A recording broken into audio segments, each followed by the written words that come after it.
O Brasil é o quinto país com maior número de megacidades, atrás de China, Índia, Japão e Estados Unidos. Megacidades são regiões metropolitanas, portanto, englobam mais de um município, habitadas por uma população superior a 10 milhões de pessoas. São Paulo e Rio de Janeiro são as nossas representantes nessa lista. O relatório Megacidades, Desafios e Oportunidades foi elaborado pela Euromonitor Internacional, uma instituição que faz pesquisas de mercado. E para conversar sobre ele, o Cidadania convidou o presidente do Instituto dos Arquitetos do Brasil, Célio da Costa Melli Júnior. Célio, obrigado por ter aceitado o nosso convite. Eu que agradeço. Enfim, a Euromonitor, essa instituição que faz pesquisas de mercado, ela se apropriou, ou seja, utilizou-se de dados da organização da OCDE, né, que é o Clube dos Países Ricos, do Fundo Monetário Internacional, do Banco Mundial, enfim. E essa instituição destaca que as megacidades trazem oportunidades, por exemplo, mais investimentos, mas são muitos os desafios, né? Então, como é que as megacidades brasileiras podem enfrentar esses desafios? Bom, acho que uma primeira pergunta que devemos fazer é atrair investimentos. Obviamente, atrair investimentos por conta do volume populacional que as megacidades vão atrair. Agora, os investimentos vão para quem? Como é que esses investimentos são distribuídos? As cidades hoje padecem de um problema estrutural, que é a desigualdade socioespacial, né? Em especial no Brasil, isso aí é muito latente. Então, a pergunta é, para quem vai esses investimentos? É para a parte da cidade que já tem uma estrutura urbana, uma estrutura metropolitana mais estruturada, ou para parte da cidade que não recebe os benefícios desses investimentos? Eu acho que essa é uma pergunta válida para todas as tendências, né, do crescimento de cidade de qualquer tamanho, mas em megacidades esses problemas se tornam muito mais preponderantes. Você enxerga essa desigualdade, inclusive, nas megacidades localizadas em países ricos? Sim. Isso aí são dados, óbvio, em proporções menores, mas a desigualdade socioespacial, ela em algum momento da história, ela se tornou até um instrumento do próprio mercado para valorizar a própria reprodução, né, dos seus investimentos, do capital como um todo. O relatório destaca, entre os desafios, os problemas, quer dizer, a poluição e a mobilidade urbana, né? Enfim. E nesse aspecto, como é que nós estamos? Você fala do Brasil? O Brasil. Bom, o Brasil tem desafios particulares, óbvio, né? Tem muitos desafios. Se a gente pega os grandes eixos temáticos, mobilidade, distribuição de infraestrutura sanitária, distribuição de equipamentos públicos, tal, assim, o Brasil padece de grandes problemas na área de investimento nessas áreas, que isso aí é comum, principalmente nos países periféricos, né? As tendências que nós vimos é que as megacidades que vão despontar até 2030, 2050, elas vão acontecer, via de regra, nos países periféricos. A gente vai ter Angola, a gente vai ter os países, né, do Sudeste Asiático. Aproveitando que você está falando sobre as megacidades que vão surgir até 2030, conforme previsto pelo relatório, eu queria ver aqui na tela, então, a arte 2. Vamos começar pela arte 1, a distribuição das megacidades, né? Então, a maior parte, a esmagadora maioria, está em países emergentes, né? A gente vê aí, são grande maioria. O Brasil ali com 2, o Japão com 2, Estados Unidos com 2, Índia 4 megacidades, China 6, e 19 delas, da maioria das megacidades, fica na Ásia, né? Eu queria ver agora a arte 2, para a gente mostrar essas novas... São Paulo possui 21 milhões e meio, e o Rio de Janeiro com 12,9 milhões de habitantes, né? Só relembrando que o conceito é de região metropolitana, por exemplo. Essa população de São Paulo aí abrange 39 municípios. Agora vamos para a arte 3. Como você citou, Bogotá, na Colômbia, vai atingir essa condição até 2030, Chicago, nos Estados Unidos, Luanda e Dar es Salaam, na Tanzânia, além de Bagdá, no Iraque. Pode continuar, por favor. Você vê que a tendência de países periféricos incorporarem o conceito megacidades é grande, assim, né, esses eixos aqui, o eixo do hemisfério sul, ele é muito latente e a tendência dos países periféricos de constituírem megacidades é grande por conta das contradições que a gente vai ter, a desigualdade de desenvolvimento que a gente vai ter na própria dinâmica econômica do país. E isso aí é latente no Brasil, isso acontece na Colômbia. A Iraque e Tanzânia têm as suas especificidades também, mas a tendência é que a cidade atraia o contingente populacional para as grandes cidades por conta da falta de uma uniformidade, de um desenvolvimento econômico no território como um todo, de cada país desse, né? No caso aqui, Brasília, onde nós estamos. Brasília não é uma megacidade, né? Mas já é a terceira, ou se não a quarta? Atingiu a terceira. Terceira como região metropolitana. Como região metropolitana, né? Brasília também, que não era o que foi previsto, não estava nos planos dos criadores de Brasília que ela tivesse essa população de hoje, né? Assim, tem um certo mito aí nessa questão de não estava previsto. Assim, se a gente pensar no plano piloto só,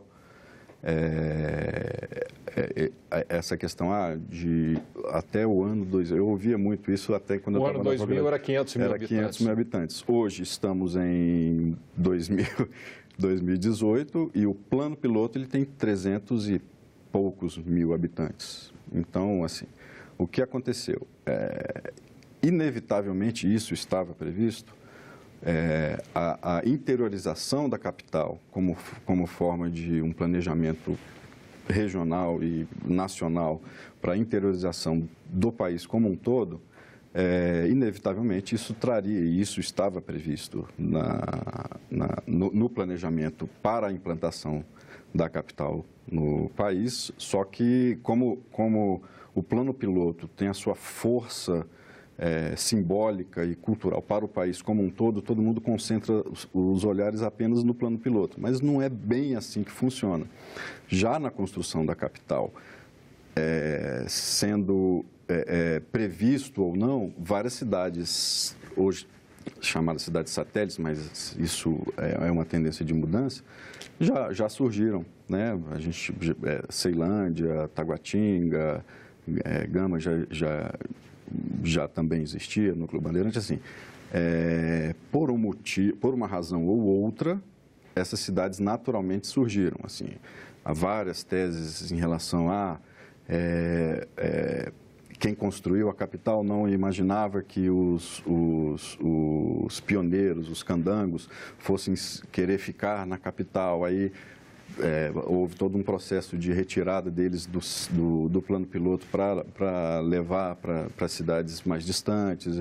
Enfim, há todo um processo de constituição e de consolidação de Brasília que, via de regra, pode ser reproduzido, né, sem essa especificidade de ter uma capital planejada e construída em 4, 5 anos, mas o processo acontece mais ou menos de forma parecida, né?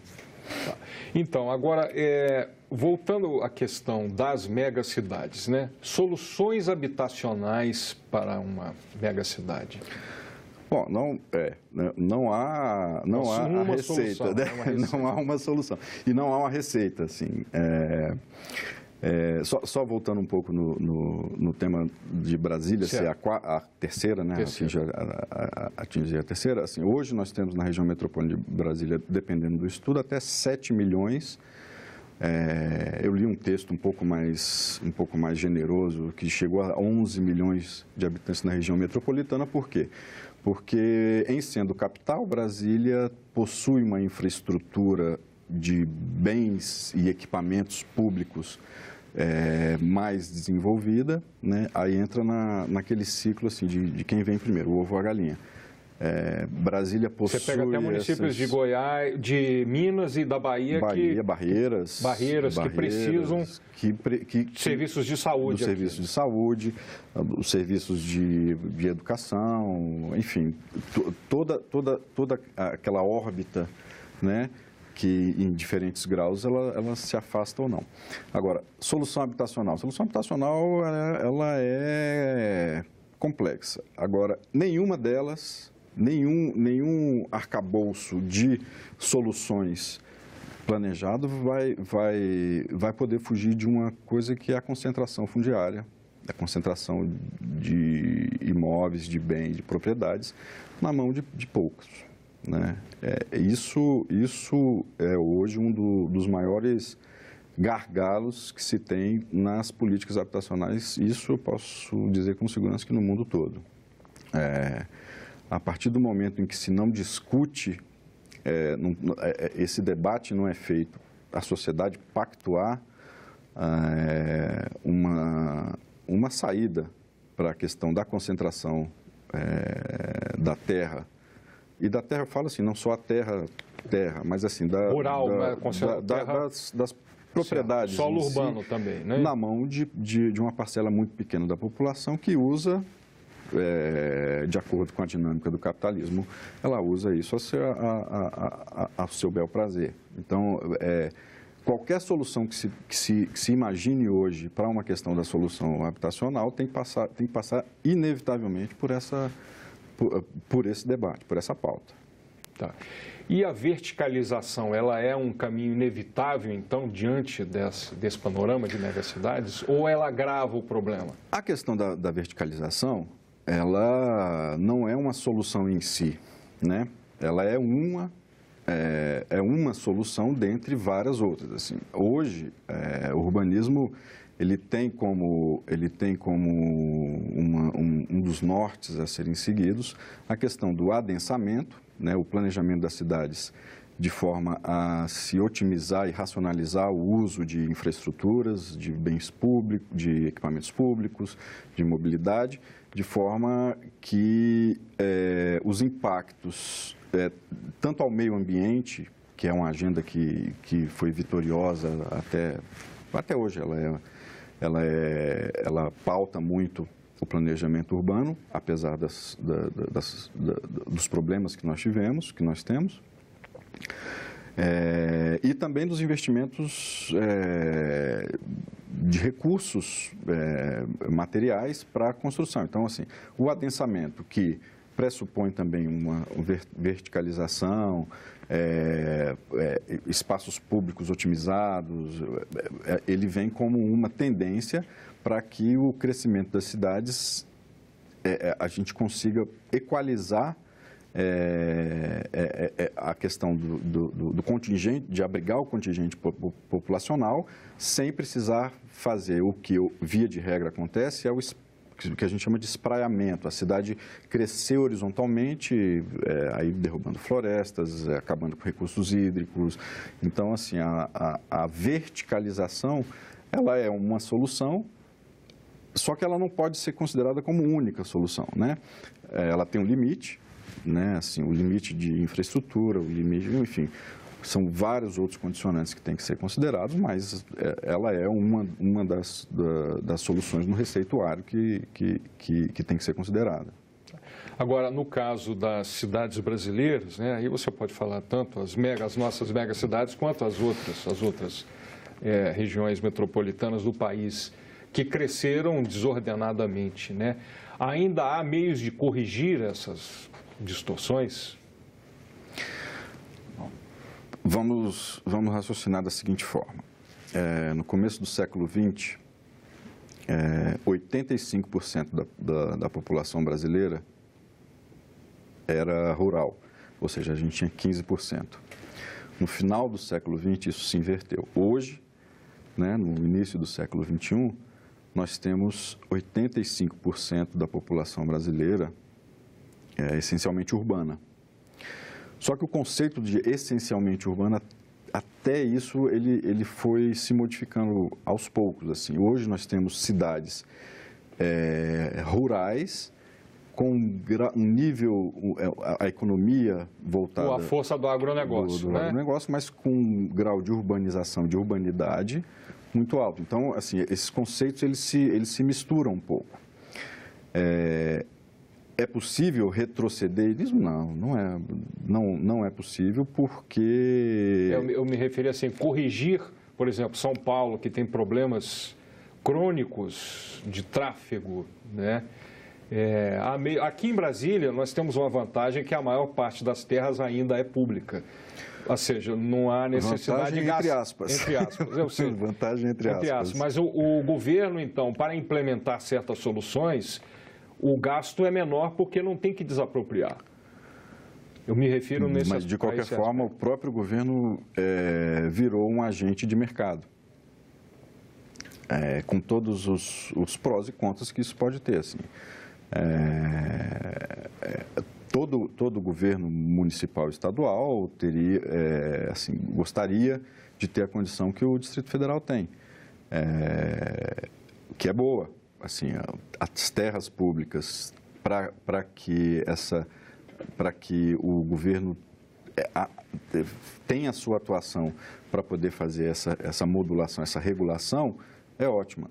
Mas o direcionamento que é dado ao longo do tempo mostrou que há falhas no processo e que isso, de algum modo, assim, faz com que o preço da terra aqui no DF seja um dos mais altos no país. Isso é culpa de políticas equivocadas? Alguns dizem que sim, outros dizem que não. Assim, particularmente, eu acho que sim. Né? Mas esse debate é um debate um pouco mais, que a gente precisa aprofundar mais.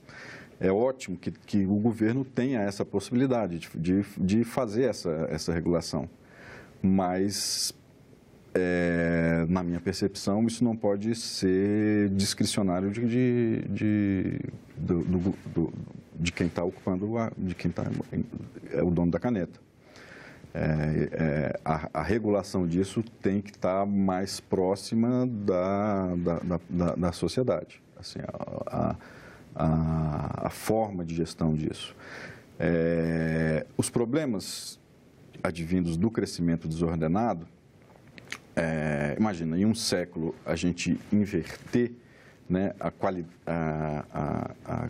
tipificação né, a qualidade de habitantes dentro de uma cidade, assim, é muito difícil um país, nas condições que o Brasil tem, né, de desenvolvimento, do nível de desenvolvimento socioeconômico que nós tínhamos no começo do século XX até hoje, era muito difícil absorver esse contingente populacional de uma forma que conseguisse atender a todos. O problema é que conseguiu-se atender a uma parcela muito pequena da população. Hoje nós temos a informalidade, e principalmente a informalidade de baixa renda, ela é um problema muito grave em todas as cidades médias e grandes no Brasil. Isso aí, você pode ver os números. Em Brasília, por exemplo, nós temos... A recuperação da economia que está acontecendo, a recuperação do emprego, basicamente estão acontecendo no mercado informal, não é isso? Exatamente. Então, assim, como é que a formalidade exigida na gestão dos bens públicos, no emprego dos recursos, ela lida com a informalidade que, por exemplo, no DF, nós temos, eu não tenho um número exato assim, mas por volta aproximadamente 30% das habitações estão em áreas irregulares, estão em áreas informais. E a porcentagem do pessoal de alta vulnerabilidade social dentro desses 30% é muito alta. Como é que a gente lida com isso? Bom, é deixar isso na mão do mercado, para o mercado resolver? Ou é o Estado que tem que intervir de forma mais contundente para que essa desigualdade ela seja mitigada? É um debate importante e eu acho que temos que, assim, nós lá no Instituto, a gente faz esse debate, assim, a miúde e bem sistematicamente para tentar propor soluções, né? Mas não há uma única solução. Obviamente, se fosse fácil, já teria sido feito, né?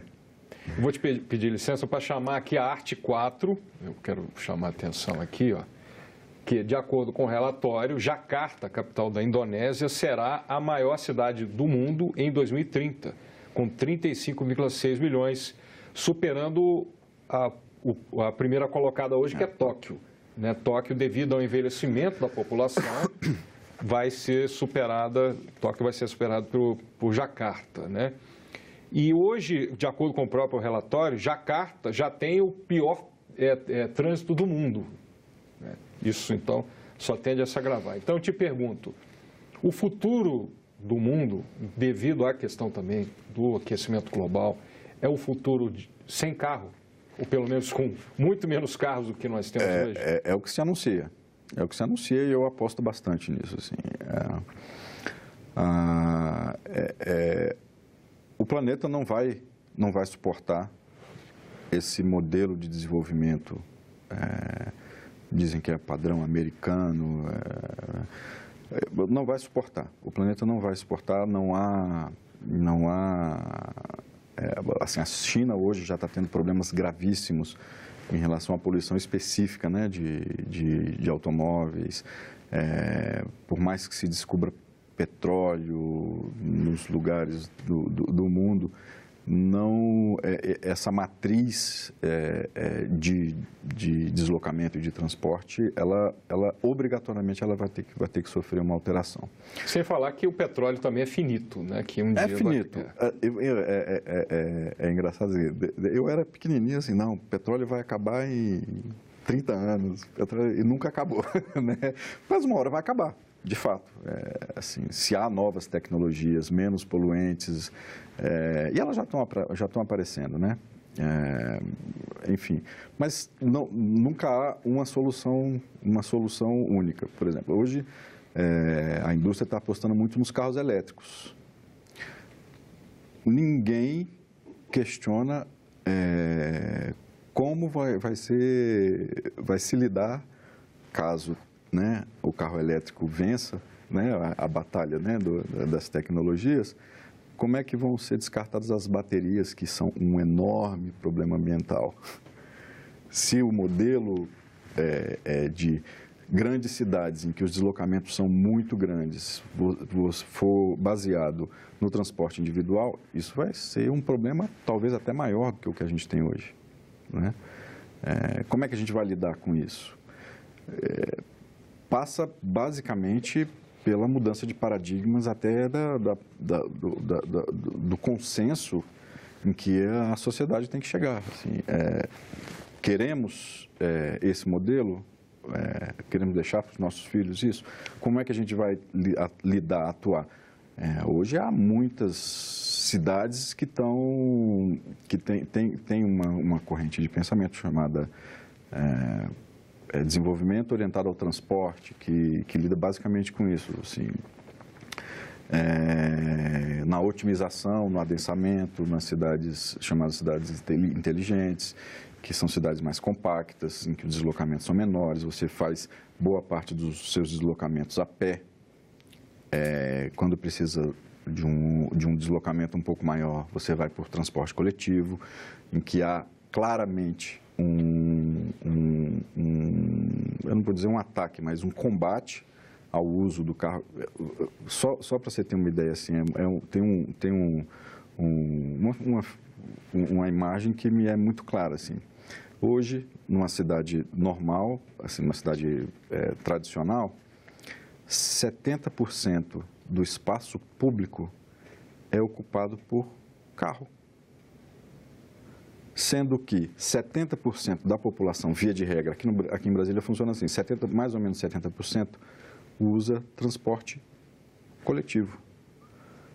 Não tem alguma distorção aí, assim, as cidades, já não é tempo da gente pensar as cidades menos para facilitar o trânsito do transporte individual e sim facilitar o transporte coletivo, o transporte de massa.